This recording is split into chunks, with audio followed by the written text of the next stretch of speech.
So welcome today to this interview. I have a pleasure today to speak with Peter Appel, who is a somatic movement practitioner and trainer.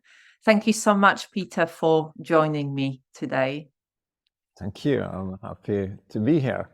Lovely. Thank you for taking time for this conversation. So, Peter, I would love you to introduce yourself and tell us a little bit about the work that you do. Thank you. Yeah, I have a quite diverse background. I've been a journalist. I've been in business, and then suddenly I got tired about everything happening here in, this place up here. I wanted to include my whole body. And had to do with pain also. Pain is often a part of it. Pain is a good teacher. It's not the most pleasant one, but it's a good one. So I had a lot of pain in my back that drew me to physiotherapists and body workers and things like that. So that was the start of a long journey. Training, yoga, meditation, dance, different kinds of movement and different kinds of body work.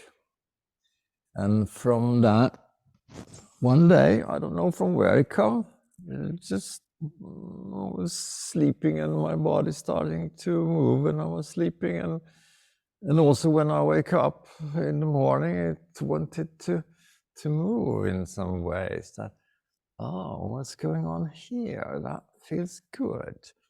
So that was the beginning of what I call movingness. That it's a method to start to feel your body in a deeper way. And lately, I've started to also to understand that movingness is very much about fascia and also about the vagal nerves. But it didn't start with this intellectual understanding that this, now I got to find something here, but it just grew out of my own body. And I felt that this was some kind of gift, you could say, that I had to take care of and share with other people. Because simultaneously I could see that so many people were in the same situation as I had been. Struggling with their bodies, pain in the body, not feeling at home in their bodies. So I wanted to see if I could create some kind of framework where people could explore themselves, feel themselves, be with themselves in a step-by-step way. So it doesn't come like the ocean washing over you. It's something that you can integrate, you can enjoy. It becomes a journey that you can really sort of continue the rest of your life, if you like. I love that. I love that. And just listening to you, I really get that sense of this energy and the rhythm and the pulsation coming through me. And I mean, I'm really happy because I had the opportunity to go through your training, the Movingness training, and I found it really so different from anything else that I see out there. It's such a different approach. It's such a rich approach, and it really impacted the way that I practice myself on a daily basis on my mat, the way that I move my body, the way that I understand my body, the way that I see other people in the way that they are embodied within their bodies as well. So I'd love you to say a little bit about your training, about your approach, the Movingness. I think you really nailed it there when you say that it comes from within.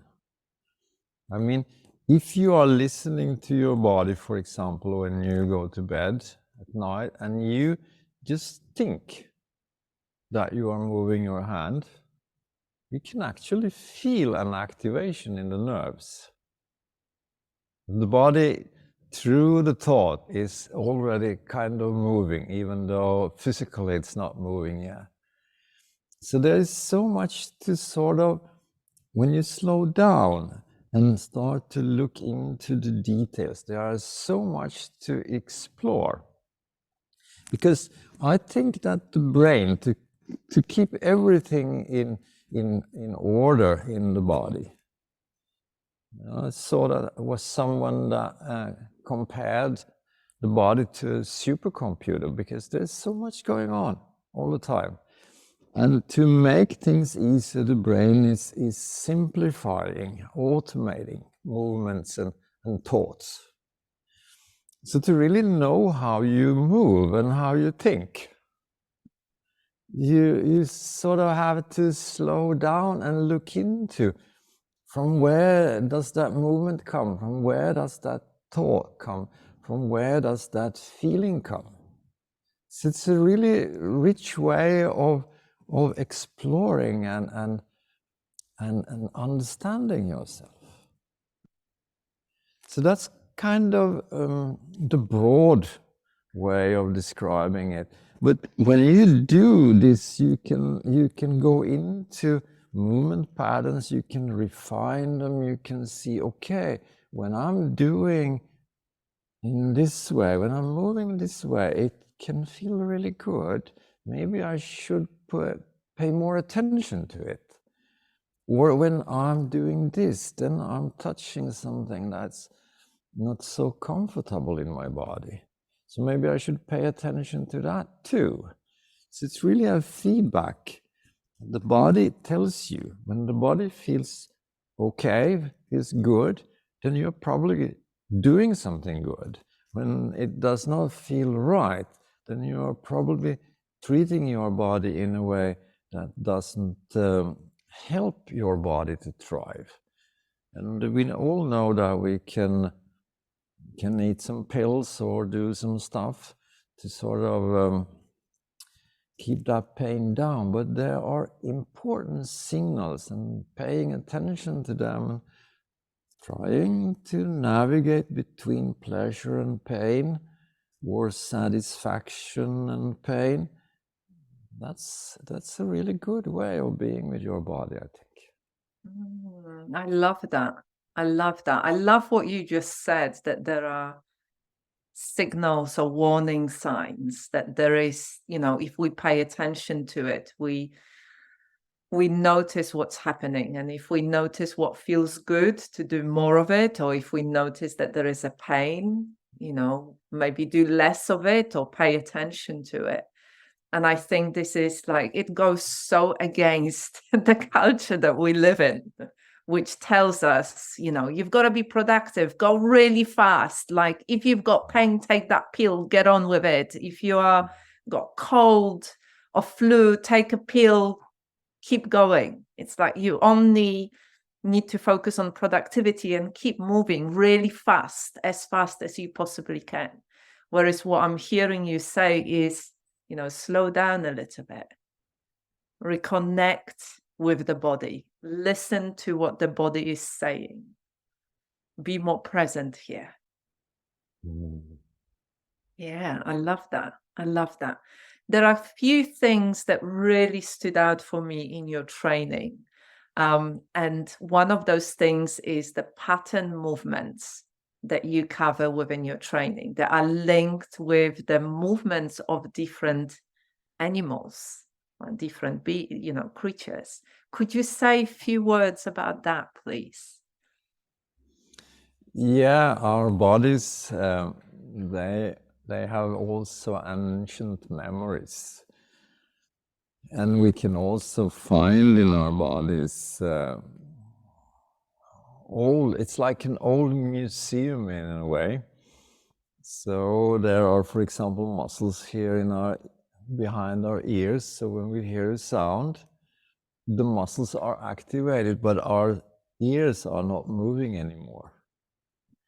And we call them wisdom teeth, but actually we used them long time ago to chew roots and so on.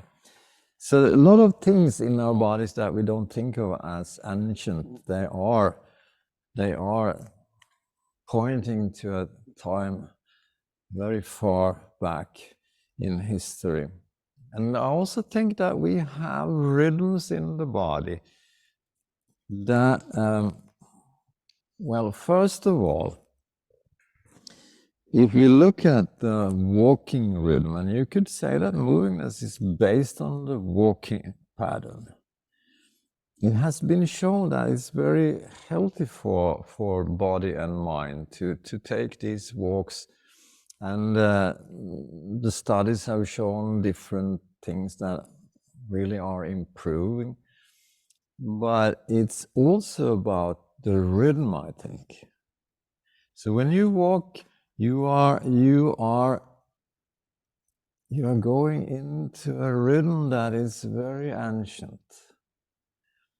And I used to think about our hips, our lower shoulders, and here we have our upper shoulders, or we can say hips and upper hips, that we really have this animal movement in the body, like a cat or like a tiger or whatever. And this kind of keeps many complicated, complex things together in the body. So when we lose the rhythm, you can see that people stiffen. It's hard to move. It doesn't feel good to move. And there might be other things also. You must feel a little bit depressed, a little bit low, because it's not losing the flow in the body or so, and so on. So I think rhythm keeps the body together. All these movements that needs to happen in the body. And that's why I'm using these animal patterns as example. That we can look at how a fish is moving, how a gecko is moving, and how a tiger is moving, just to get that inspiration and find our ancestral rhythms in the body. Yeah, I love that. I love that. And I love it that it's this acknowledgement that it's so primal. You know, it's like your own story of connecting with this way of movement. It's within ourselves, it's within our body. It's natural if only we allow ourselves to slow down, connect with it, give it space, give our body space and that natural rhythm to connect. And it's funny that you talk about rhythm. It's one of the most important things for me, this rhythm, not only in the way that I maybe practice daily on my mat, not only in the way that I move, but the rhythm in everything, like in the way that I do my work with my clients, the rhythm within my relationships, the rhythm within just daily pace of life. And that rhythm can tell us so much about the quality of energy that we have, about our capacity, about our ability to be present with others and with ourselves. It's such a powerful thing. And it always reminds me of that nature has got its own rhythm. And as society, we are so disconnected from the seasons, from the rhythm, from the natural flow that is all around us. Somehow we've got this, blinkers on and we're just rushing from one thing to another. And then the body then starts speaking to us because we get very rigid. You talk about frozen torso. It's this kind of, no movement, or the movement is so disconnected from the natural flow and natural rhythm. Yeah, we have kind of outsourced a rhythm. So we start work a certain time of the day, we stop work at a certain time of the day. So we are kind of giving rhythm away. And Yeah. here we are trying to find our own rhythm and see then how we can use it together with other people, but finding your own rhythm first. I think that's really crucial. Yeah. I mean, that's one of the things that really stood out in your course, that focus on reconnecting within. You know, a lot of the sessions that I remember you were teaching were starting from lying down, and you were talking about, you call it yoga, you call it nidra. And if I remember correctly, and it's all about this connecting with our introspective experience, that introspection of that felt sensing and knowing what is really going on. How is the alignment? What's really happening within? And only then inviting the movement or exploring the movement. You know, even when I think about some of the movements that you were teaching us, it was always about, you know, see what's the movement that is kind of welcomed in here. And it might be different on each side of the body. I remember specifically this one movement that, you know, on one side, my body wanted to move loads. On the other side, I could hardly move my hips. It's like there was so much tightness and tension. And it's this kind of, it allowed me to recognize this pattern of stress, how I hold stress. It's always in the right hip. And then if I don't pay attention, it moves and then it goes into the left shoulder. And it's just, you know, there's something so extremely empowering about knowing how you hold that stress or that tension within your body, because then you can actually work with it. You can do something about it. And so I wanted to ask, you know, if there was something, I rephrase it, what's the kind of thing that stood out the most for you from teaching and working with a lot of practitioners over the last few years? What's the kind of thing that stood out for you? Was there anything that kind of was quite significant? Well, when we work with the body in this way, we are connecting with something I call the feeling body. So you could say thinking mind, feeling body. It's a little bit simplified, of course, but recent studies about fascia has shown that the fascial network in the body, it contains 250 million nerve endings. So it's more sensitive than our skin or our eyes. So when we slow down, we start to feel the body. It can be a very strong experience because we are connecting with fascia, with all these memories that we have in the body. It can be a very beautiful experience, but it can also be that there are some memories from the past, some trauma or something that come up. And so we go very slowly. And my recommendation is that if you have experienced some form of trauma, it can be that you do not feel really safe in your body. Yeah. So then it's better to do some preparatory work first, that you work with a therapist or you go to some kind of cognitive therapy, or until you reach that safety in your body, that you can be with your body without getting overwhelmed by previous traumatic experiences. So during the last teacher training, I had one woman who She told me later, actually, that she had been through a sexual trauma. And first she denied it, she had a depression, and then she went to therapy, and then she went to a yoga teacher training, which felt like therapy again, but in a more compassionate way.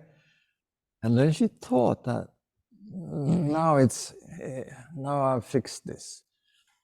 But then when she started the Movingness training, she noticed, oh, I still have these memories in my body, it's still there. And she felt that there was a resistance from going from the head to the feeling. But she still felt that she was ready to do it.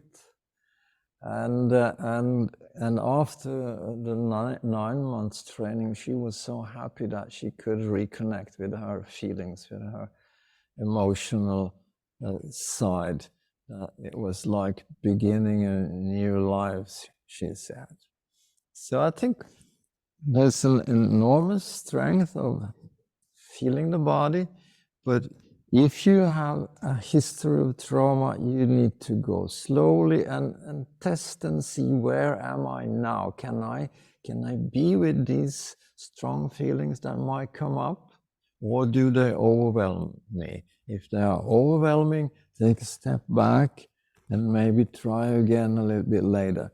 So we are not like rushing into the body if we have a history of trauma. Yeah, I love that. I love that. That's certainly the kind of approach that we take, that I take, that I when I work with my clients and when I work with other practitioners.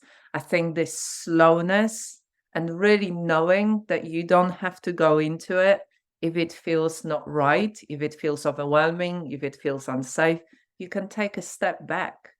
You can actually allow yourself to dip your toe in, do a little bit, and then come back out. It's that expanding your window of tolerance, expanding your capacity for being able to do it. And actually, this is what you just said. Also, it's a really great reminder that different modalities, different practices allow you to engage with the body in a different way. And they not necessarily on the surface that might seem like they are somatic practices, but actually they might take you only to a certain level.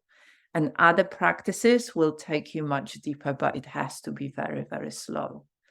Yeah. And I think it's this kind of understanding for us as practitioners, but also allowing our clients and our students to decide for themselves, to give them permission to do that, to come from that space of collaborating, isn't it? It's such a different space, rather than saying, I'm an expert and I'm going to tell you what to do, and you've got to move like this, and this is what you're going to feel, or this is what you should feel. And, we're just going to go at the pace that I impose, into a very different way of working that is kind of inviting and holding a space and allowing somebody that choice, and permission to do it or not do it, or do it to a degree that feels right for them.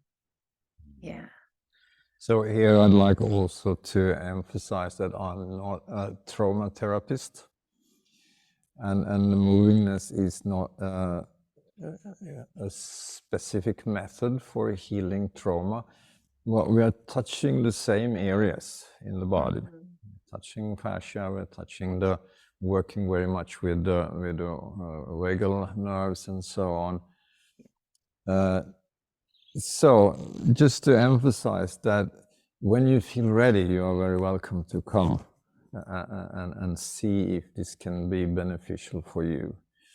And also what's a little bit special with Movingness, you talked about it more in a one-on-one situation, but it's that you don't have to follow the teacher.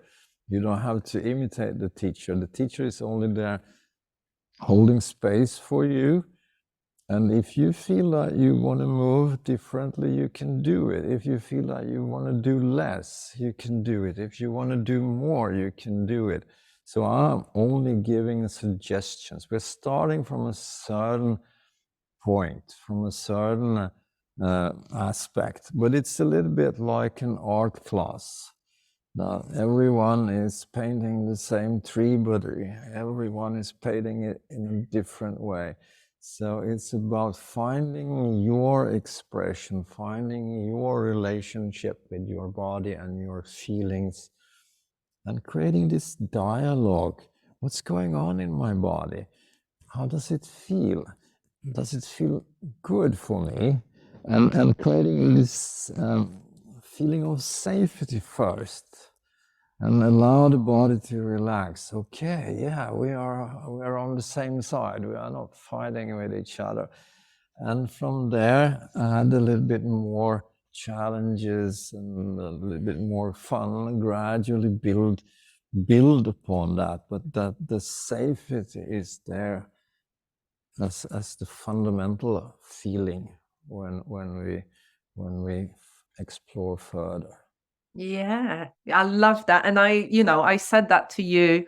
I hear what you say, that, this is not particularly focused on trauma, but your course comes with trauma awareness, the way that you invite people to work with you, the way that you lead your sessions, the way that you provide, even what you just said right now, the sense of safety is there, and that's the foundation. And that's where the healing happens. That's where the learning, the growth, and the healing happens. It doesn't have to be this very direct work of focusing on the stories and what happened, because through somatic work, we hold everything within our body, within the memories of our bodies. And so by working in this way, it's that healing happens in here.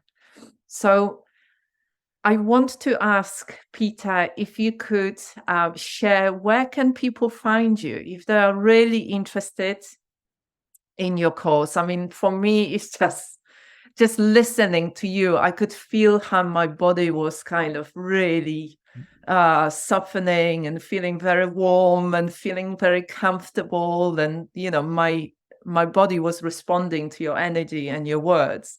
So if people wanted to find out more about your course and your training and your work, where can they find you? Well, I have a homepage, movingness.com. There you can find information about the courses, and you can also find my email address there. So you can also write me and ask questions, and it's very informal. I'm not hiding behind walls. If there is something you'd like to ask or discuss, you can freely write me. Lovely. Thank you so much, Peter, for taking time to talk with me today. And as I said, I highly recommend your course. So if anybody wants to deepen their connection and understanding with their somatic experience with their body, your course is the one to go for, definitely. Thank you so much for taking time today to speak with me. Thank you, and thank you for your warm words. Thank you so much.